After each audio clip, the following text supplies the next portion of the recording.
Makatibu wakuu hawa wamekuja hapa sio kwa ajili ya kujifurahisha, kwa sababu kila mmoja hapa ana jukumu la kufanya.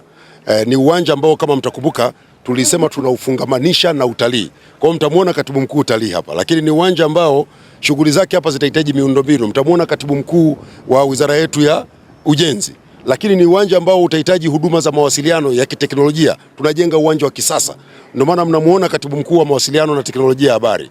Lakini ni uwanja ambao utahitaji mpangilio mzuri wa makazi, huduma za kijamii, maji, umeme na vitu. Ndio maana utamuona katibu mkuu wa TAMISEMI wako hapa. Tunajenga uwanja ambao sio tu utakidhi viwango vya CAF vya mahitaji ya kucheza uwanjani, lakini uwanja ambao utakuwa ni wa kisasa ambao utafungamanishwa na huduma nyingine za kijamii. Kwa hiyo nafurahi kwamba leo makatibu wakuu wote wamekuja.